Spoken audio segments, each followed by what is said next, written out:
Olá, sejam todas e todos bem-vindos a mais este nosso encontro de constelação. É sempre muito importante contar com vocês e uma grande alegria para nós ter a presença de vocês e a participação de vocês em nossos trabalhos de constelação. Hoje nós vamos trabalhar um tema que, em geral, nos toca e mexe muito conosco. É o tema da morte e do luto que segue, o que costuma seguir a morte. Esse tema, vocês percebem que é um tema diante do qual nós, em geral, temos uma certa restrição, um certo receio. Então, eu quero colocar para vocês algumas ideias essenciais sobre esse tema da morte e do luto, como sempre, a partir da obra de pensamento de Bert Hellinger, né? Até hoje nós vamos ler um pequeno trechinho sobre ele, sobre isso, mas daqui a pouco eu faço isso. Obviamente, né? Obviamente vocês estão percebendo de que falar da morte implica em olhar para a vida. Mas da onde vem a vida? Da onde a vida chega a nós? Sim, é uma pergunta desafiadora e não esperem que eu tenha uma resposta para ela. Né? Realmente não tenho. Né? Eu sei, nós sabemos que a vida vem de longe. Da onde exatamente? Ninguém sabe. Ninguém pode dizer. Ninguém pode responder essa pergunta. Né? A vida simplesmente flui para nós. A vida simplesmente chega a nós. A bem da verdade, nós não temos a vida. É a vida que nos tem. Eu repito, a bem da verdade, nós não temos a vida. É a vida que nos tem. É a vida que nos toma a serviço, nos usa e volta, depois de um certo tempo, a nos deixar para cair de volta de lá de onde ela veio. Então, de lá onde nós viemos, de lá de onde nossa vida brotou, emergiu, é para lá que a vida retorna. Então, a vida volta, vou falar assim em termos compreensíveis, né, para o mesmo lugar de onde ela veio. Que lugar é este? Também não importa. Também não importa. A alma não tem medo desse movimento.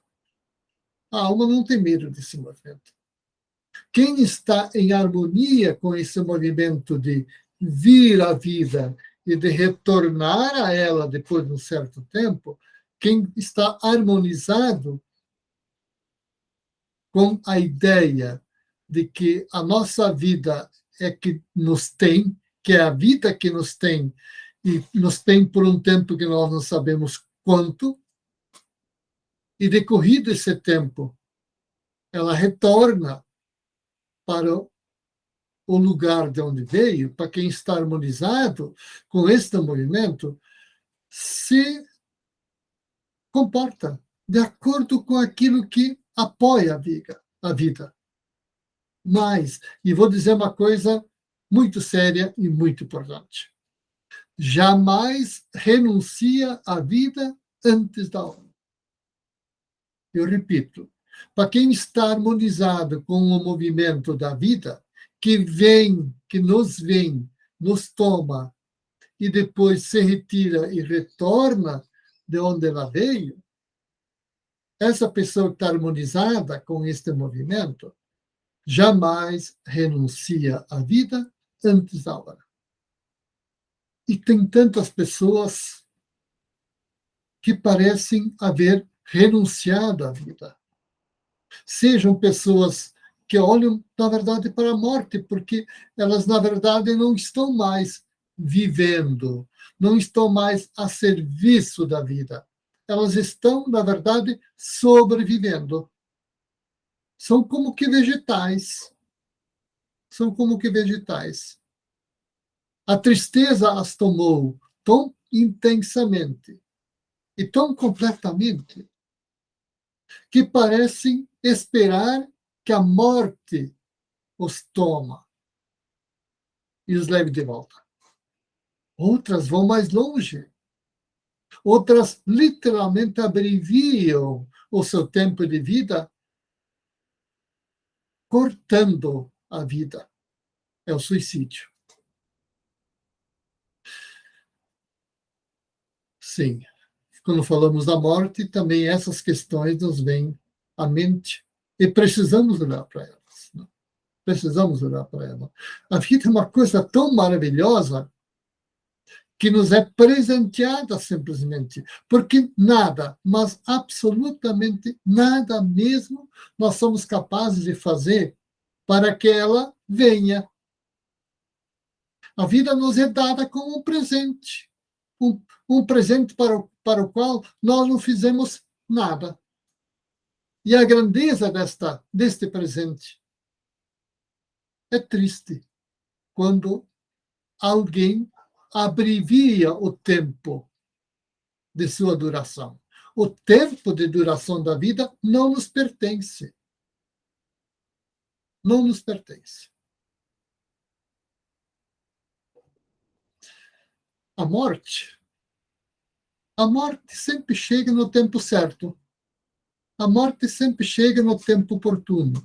Seja porque nosso tempo terminou e cumprimos a missão para a qual a vida nos destinou.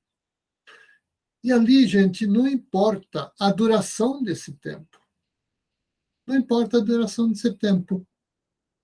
A missão que nos foi confiada, a grandeza desta missão, a importância dessa missão, ela não se mede na duração do tempo de vida da qual dispomos.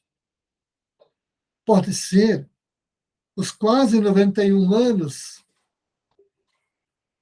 que minha mãe viveu até ser levada de volta, de onde a vida dela emergiu. Mas pode ser também daquela criança que nasceu, colocada no colo da mãe e poucos minutos depois partiu. Os minutos, os breves minutos dela de vida, em comparação com os quase 91 anos de minha mãe, quem pode avaliar a grandeza da missão da criança e da minha mãe? Muitas vezes, quem parte cedo realiza uma missão mais impactante do que pessoas que viveram quase 100 anos. Quem pode dizer? Como podemos determinar? Vejam, por meio da morte, nós somos, eu falei, levados de volta de onde a vida emerge. Nós viemos do mesmo lugar para onde retornaremos. Tudo aquilo que acontece conosco em vida permanece conectado à base originária de onde emergimos e para onde retornaremos. Tudo. Nós não perdemos nada. Nós não ganhamos nada, já vou explicar. Não perdemos nada se formos muito cedo. Ou não perde nada aquele que for muito cedo, como no exemplo que eu dei para vocês há pouquinho, daquela criança que viveu poucos minutos no colo da mãe para partir. Ela não perde nada, mas, igualmente, não ganha nada a mais quem vive os quase 100 anos, como no exemplo que eu dei para vocês. Nós estamos falando de que a vida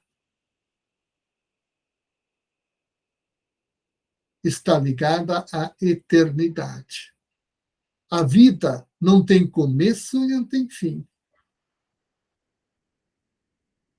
Então, em relação à eternidade da vida,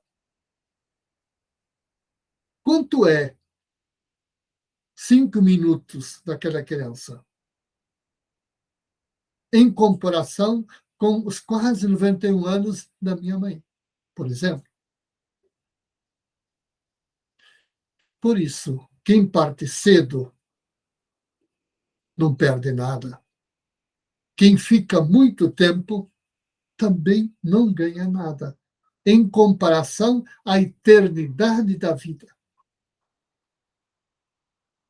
E muitas vezes são essas situações que trazem profunda tristeza no coração das pessoas, e é compreensível. Quando alguém parte jovem, parte cedo. Parece que nós nos conformamos mais facilmente quando a pessoa parte na velhice, como minha mãe. E se entristece muito, e sofre muito quando a pessoa parte cedo. Então, quando nós olharmos, se formos capazes de olhar para a vida como a eternidade, o tempo já não conta mais. E compreender de que a vida é a mesma. De onde ela vem, aquela que eu vivo e para onde vou. É a mesma vida. Aquilo que eu vivo agora está conectado com aquilo de onde eu vim e com o lugar de onde eu retornarei. É uma só a vida. Se nós formos capazes de olhar para a vida na perspectiva da eternidade dela, nós seremos gratos. Não importa o quanto a duração da vida que alguém tenha tido a graça de viver antes de partir. O que eu quero dizer, portanto, com isso, de que o reino dos vivos e o reino dos mortos estão interpenetrados. Não estão separados, porque a vida é a mesma. A vida é a mesma.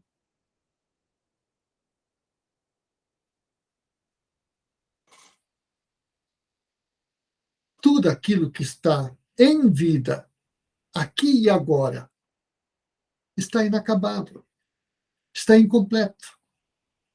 Os mortos, ao contrário disso, estão completos. Por isso, podemos dizer que o desejo de perfeição, o nosso desejo de perfeição é, no fundo, nada mais do que um desejo de morte. Percebe? A nossa perfeição, a nossa completude, nós só realizaremos com a morte. A vida é, por definição, imperfeição, incompletude. Nós só nos completaremos na morte. A morte é o completamento de tudo aquilo que somos capazes de ser. Então, o desejo de perfeição que habita em nós, e quem dá vazão a esse desejo de perfeição como uma obsessão, na verdade, é um desejo de morte. Porque só na morte e com a morte esta perfeição se realiza. Sério isso, né? Já pensaram?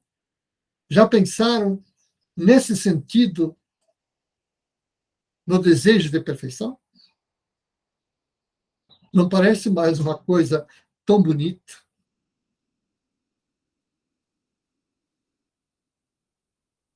Sim. A propósito disso, tem uma pequena passagem que do último livro de Hellinger, que eu gostaria de ler para vocês. Né? A passagem curtinha, o último livro ele foi publicado em dezembro de 2018, e Hellinger falece, como nós sabemos, em setembro do ano seguinte. E as últimas linhas desse livro, que é essa aqui, Meu Trabalho e minha obra, minha vida, Meu Trabalho e minha vida, bem lá no final do livro, as últimas linhas do livro, bem a finalzinho, Hellinger faz uma reflexão derradeira sobre a vida e a morte. Sobretudo sobre a morte, sobre o significado da morte.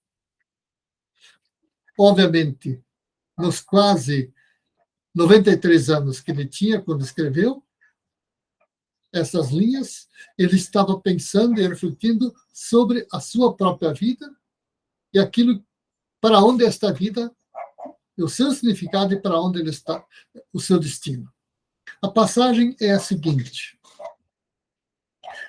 Nesse contexto, eu preciso colocar o contexto porque eu recorto uma passagem mais adiante. Né? Nós costumamos olhar para a morte como algo futuro, como algo que está diante de nós, está adiante de nós também, né? Como algo futuro, algo que ainda vai chegar até nós. Algo, em geral, algo que nós tememos que nos chegue. É nesse contexto, o contexto, portanto, da nossa visão costumeira de olhar para a morte como algo futuro, como algo que está diante de nós, está adiante de nós, e para a qual nós caminhamos, Hellinger escreve as seguintes linhas. Ela, a morte, não precisa chegar. Está sempre perto de mim, sem se mostrar. Eu repito a frase. A morte não precisa chegar. Ela está sempre perto de mim, sem se mostrar. A morte é uma acompanhante. Segue comigo aonde eu vou. A um braço de distância, sem me tocar. Quando me toca, quando a morte me toca, começa a passagem. Longa ou curta. Está aí na página 283 e 284, desta última obra, publicada em vida por Bert Hellinger. Bem, gente, o que eu quero comentar sobre isso?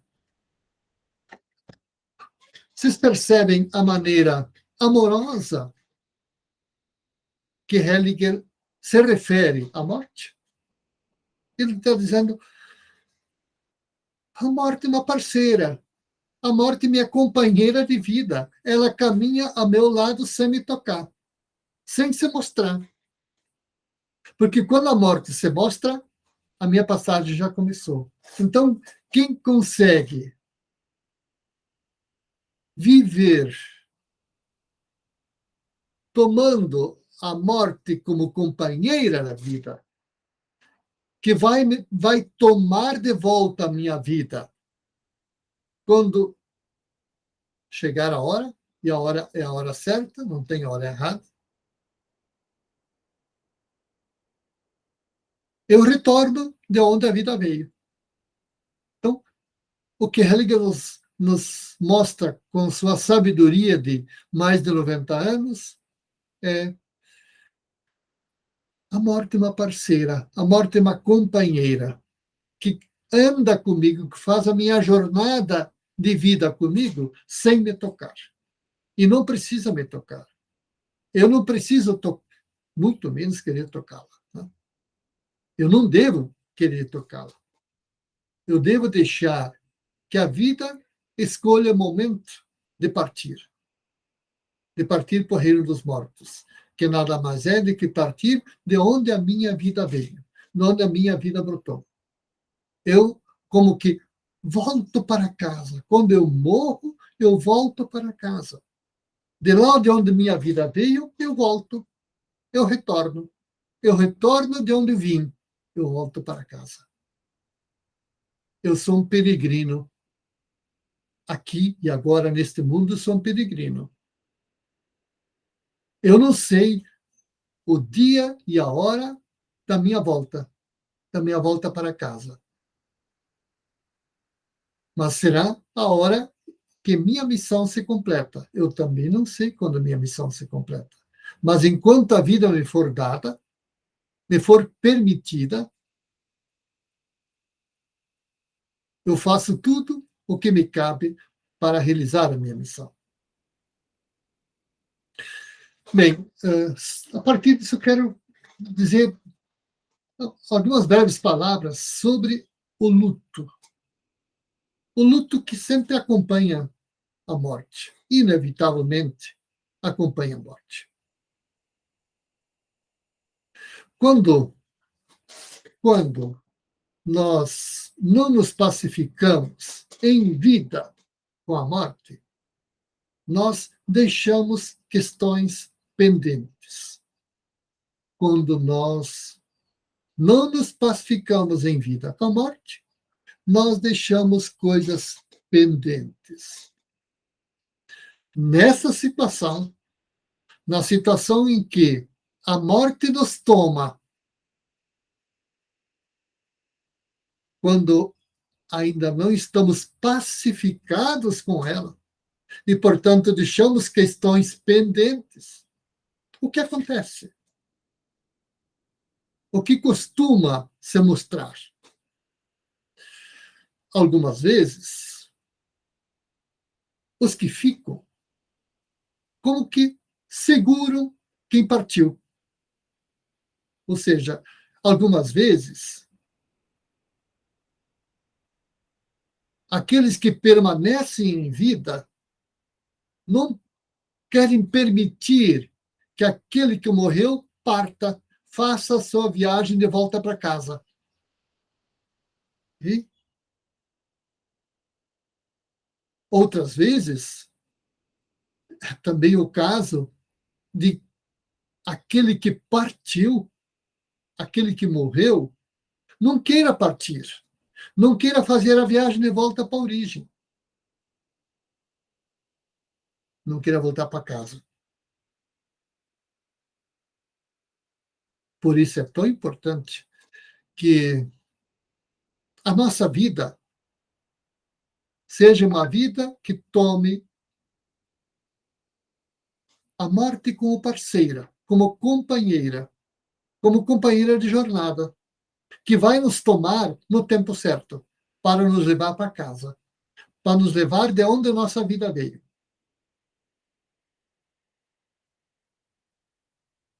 E quando os mortos permanecem conosco, seja em qualquer das duas situações que eu comentei há pouco, seja porque aquele que está em vida não quer deixar partir aquele que morreu, seja o caso em que aquele que morreu não quer ir embora. Nas duas situações, como eu falei para vocês, as duas situações são situações nas quais a pessoa que morre deixa coisas pendentes. Isso, aliás, é mais frequente de acontecer quando é uma morte repentina. Um acidente, por exemplo, outras vezes um infarto fulminante, quando a pessoa parte assim, num instante. Em geral, são nessas situações em que acontece isso. Ou os que ficam não querem deixar a pessoa partir, que não se conformam com a morte e querem como que segurá-la em vida. Ou também, aquele que morreu não quer partir porque morreu fulminantemente e tem tantas coisas que ele deixou em aberto. Pois bem,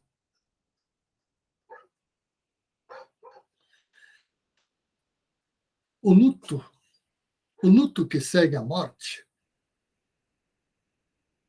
é necessário. É necessário tanto para aquele que fica, quanto para aquele que parte. Para os dois, o luto é importante. O luto precisa ser vivido na dor. Eu que permaneço em vida, preciso me permitir a dor da partida de quem se foi, de quem voltou para casa. Mas tem um tempo. Tem um tempo. Quanto a esse tempo, é difícil dizer. Os antigos diziam que era um ano quando se perde um filho, quando se perde um pai, quando se perde uma mãe. Pode ser. Eles eram sábios. Então, dependendo da proximidade daquele que partiu em relação àquele que ficou, eles demarcavam um tempo de luto para essas situações. Acontece que, por vezes, tem pessoas que não saem do luto. Quem não sai do luto, na verdade, não sai do luto porque fica preso à reivindicação em relação àquele que partiu. Cobra, reivindica ainda algo de quem partiu. Como que não quer deixá-lo partir. E quando nós não deixamos alguém partir, nós o seguramos, aquele que morreu também não parte em paz, também não fica em paz. Aquele que fica no luto por tempo demais, segura o morto, prende o morto assim, e ele mesmo que ficou em vida não vive. Aquele que ficou em vida não vive, porque o seu olhar é para o morto, o seu olhar é para a morte.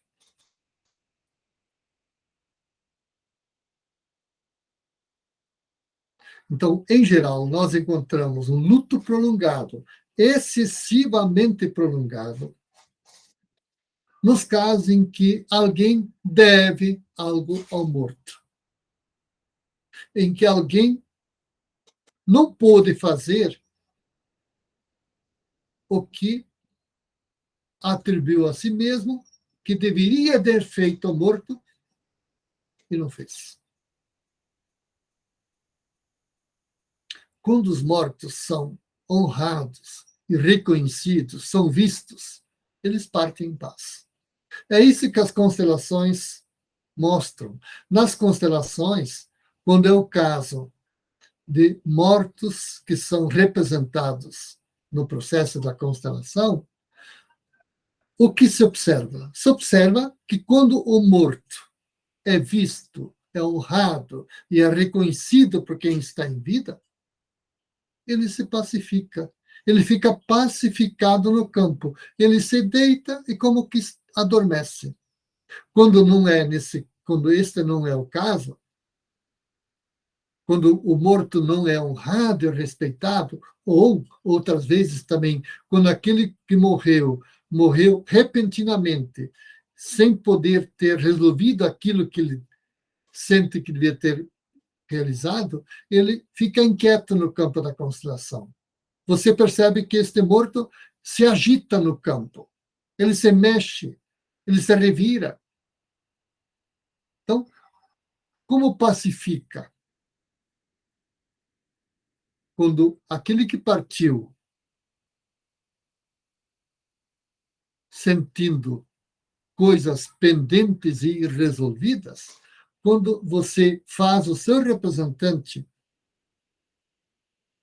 dizer que ele partiu e que tudo está bem, que está tudo bem na sua partida.